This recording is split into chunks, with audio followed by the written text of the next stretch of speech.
Sisters and brothers, thanks everyone for being here.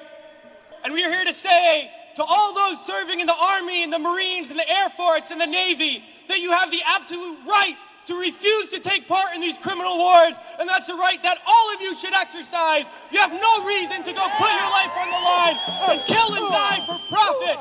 We've been to Iraq, we've been to Afghanistan, and we know what these wars are really about. And we joined the military for many reasons. Because we need a college education, because we need a job, because we need health care. And then we joined the military, and they tell us that our enemies are poor people in caves in Afghanistan, or poor people in the deserts of Iraq. But we've been to those countries, and we know that our enemies are not other poor people abroad. Our enemies are the people that laid us off from our jobs, that denied us health care, that make it impossible to get an education. Our enemies are not in the poorest countries on the planet, but right here in the richest one. Now these wars, the occupations of Iraq and Afghanistan alone, are costing over $700 million every single day. This is a crime. Every single day, while so many of us are hurting. Well, I think all of us here, and the vast majority of people in this country, would agree that we can spend $700 million a day better than bombing people that we have no reason to bomb. We can spend $700 million a day rebuilding those countries we've destroyed. We can spend $700 million a day caring for the veterans we get home when they get home. And then we can spend $700 million a day giving every single person health care, a college education, a job, and a livelihood, and a home. That's what we need to be spending our money on. But this government is not going to do that. They're not going to use the money in that way. They're not going to end the wars. And they're not going to do it because it's not our government. It's their government.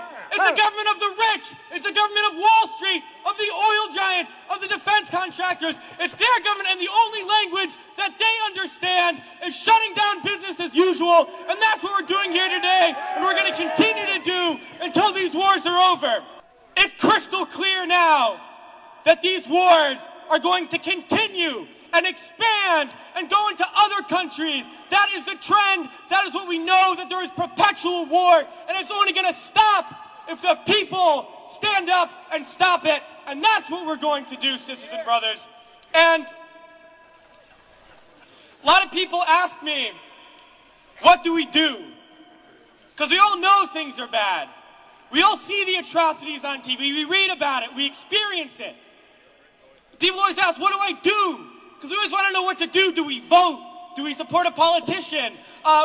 Do we join an organization? What do we do? Well, I'll tell you what we do. It's simple. We fight. We fight and we fight and we fight, and we shut down our workplaces. We shut down our schools. We shut down the streets. We shut down business as usual, and we fight until we force the people in there to do what the people out here want. Because that's how we're going to get around, and we're going to fight until there's not one more bomb drop, not one more bullet fired, not one more soldier coming home in a wheelchair, not one more family slaughtered, not one more day of U.S. imperialism. So let's fight to make that happen. We can do it today, and then the days ahead, we have to fight to end these wars and create a better world, sisters and brothers. So join us in that fight. Thanks.